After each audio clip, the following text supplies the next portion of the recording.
Mentre jo sigui president del Barça es farà el possible i l'impossible perquè el Messi segueixi en el club, per tant aquesta resposta. I ho farem de forma intel·ligent.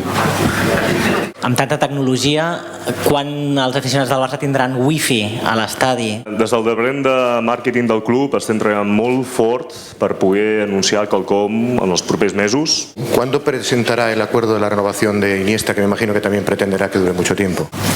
Creo que antes que tengamos wifi.